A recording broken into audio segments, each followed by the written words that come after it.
Life is an illusion, and we're all going to die. Maybe. That part I'm not so sure about anymore.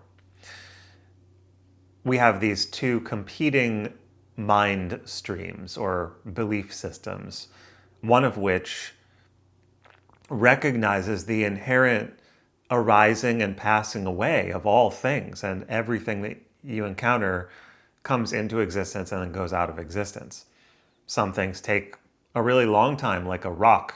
Rocks can be, quote, alive for millions and millions or billions of years, but people seem to expire after 120 tops. Scientists and researchers are working diligently on solving this aging problem, so to speak, and extending our lifespan. So I don't know if we're all going to die in that sense. Your ego, etc., will probably die regardless. So everything, and you'll start to notice this more and more with technological glitches and things don't seem to be working the way they're supposed to, and you'll also start noticing more and more synchronicities or telepathic kind of things happening, but life is an illusion. What you're seeing right now is an illusion. Your whole sense of self is an illusion. You're like, I'm here, I'm me, I woke up today, I'm going to work today. It's an illusion, right? It's no more real than the dream that you had just before you woke up. Therefore, and I'm just saying therefore because I'm assuming that we all know this at this point. I don't need to prove it to you. You can figure that out for yourself by doing lots of meditation or taking psychedelic drugs or anything. Not drugs, I don't use the word drugs, but psychedelic plant medicine or drugs. You can prove it to yourself. You don't need me to tell you that. But life is an illusion. That's where we're starting from. That's the assumption. And from there, what do we do? Because if life is an illusion, do we play capitalism? Do we cause harm to other illusory beings because it's all just a game? No, that's not what we do. I'm just going to tell you the answer. The answer is love. The answer is when we see through the illusion, we also are immersed in love. And then once that happens, you stop hurting people, or at least you do your best. Maybe you'll make mistakes, but you have it in mind. Oh, I'm not going to hurt people anymore. Not everyone feels that way. Some people don't think about it. Some people are just totally absorbed in selfishness, and we all are to some extent. But some people don't even have the intention of doing what good. You know, like doctors, when they go to doctor school, they have to take this oath that says, I'm going to cause no harm. And that's actually number one. Rule number one, do no harm. And that rule realistically applies to everyone, not just doctors. But there's no contract that we have to sign when we get born that says do no harm. Parents try to teach the children this, but oftentimes just it doesn't work. And we have to have this realization of the illusory nature. I don't like to use that word illusory. It sounds very pretentious, but realization of this isn't real. What you're seeing isn't real. It's an illusion. It's a trick. It's just it's just a little play of light and sound and color. And when we see through that, I think I already said this, we also realize that it's all built or based on love. That's what gives light to the illusion. That's what makes it seem real. And when we realize we fall in love with not just in that human, selfish kind of sexual kind of chemical sense, not that there's anything wrong with that, but in that deeper sense of I'm in love with my shoes and the grass and water. I mean, if you don't love water, what are you even doing right now? But, you know, that kind of love where it's just all pervasive. You don't even want to hurt anything, right? You don't even want to take a glass of water and you don't want to smash it, because why would you? But meanwhile, we live in a world where we see that things are very conflicted and people are doing lots and lots of harm. So you have to realize those people have not had that realization yet. And I used to try to convince myself, no, everyone has had that realization. We're all just working on different levels and it's all just meaningless, and there is no order to it. I don't know that there's a whole lot of, well, I'm not going to speak on whether there's order in the universe or not. That is a topic that I do not feel qualified to talk on because I have not seen the, so to speak, order.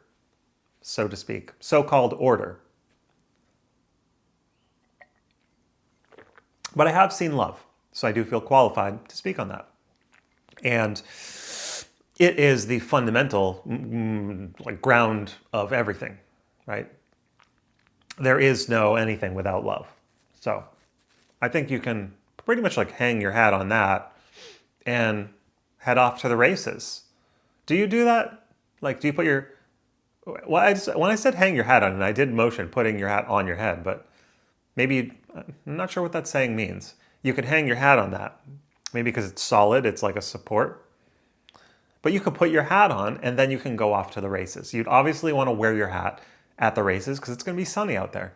You want to protect your skin from UV damage. But life is an illusion. So I'm not saying that you should go out without sunscreen or without a hat. I'm not saying that because people do get skin cancer and you don't want that. But life is an illusion, and it really is. And at the end of the day, I mean, whether or not we all die or not, which right now so far everyone has, we just don't know if we can't say for sure that that's going to continue. That is somewhere that you have to stay open-minded. It seems as though death is one of the only inevitable realities. And again, ego death may very well be. Maybe that you have to go through ego death, and that whatever is on the other side of that is unimaginable. So it may seem like death anyway, but physical death of the body probably will keep happening for a while. Although it might not, though. It might not. There are creatures that live for hundreds and hundreds and hundreds and hundreds of years. Nature has that capacity or that possibility.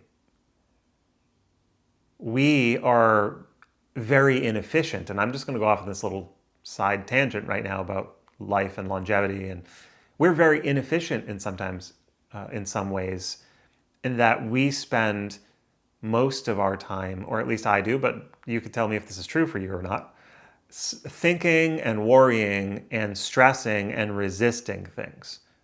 We spend most of our time doing that rather than just flowing with and going with things. Now, sometimes I think to myself, well, flowing with and going with things, that's actually a quicker road to death. You just get it done real quick. Whereas if you resist, then you can prolong or postpone that inevitability. But that is kind of a pessimistic assumption. Because if you were to assume that by letting go completely and flowing with things, and if everyone were doing that, that we would actually become a marvelous creative force in the universe, as the whole species is what I'm talking about. If you were to let go of all resistance and all fighting and all stress and all anxiety, all these things which come out of fear because we're afraid to die, we're afraid to get hurt. If we were to actually be able to trust all human beings, never mind the fact that we've already caused so much damage to Earth and to other species, we're going to have to just forgive ourselves. We're going to have to apologize for that, number one. Recognize that. Recognize it first, then apologize for it, and then forgive ourselves for it, and then move on and say, we're not going to do that anymore. I'm going off on another side tangent here. This is more about environmentalism, but we're not going to do that anymore. We're not going to damage other creatures, other species, and the earth so that we can be more comfortable or that we can get more. So we are going to have to live in balance. This is becoming some kind of manifesto. I don't know what's happening. We're going to have to live in balance, in harmony, it not taking more than we need. So there's not going to be greed. There's not going to be selfishness. Those things are not compatible with what I'm talking about because for as long as we feel as though we can harm someone else for our own gain, that means we're not actually letting go of anything. It means we're just holding on. And things will continue to... What am I even talking about right now? You know, what time is it? Oh, wow, it's 6:20? That means I've been here for 20 minutes. And I think I need to get my day started. I've got 45 minutes of meditation to do. I've got 15 minutes of stretching. I've got 20 probably, I don't even know, minutes of qigong that I started doing recently. Like an hour of cooking and eating breakfast, and then work. And I probably just barely have enough time for all those things.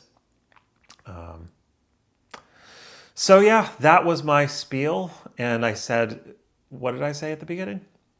Oh, life is an illusion. So don't take it too seriously. All right. And we'll see you next time. Bye.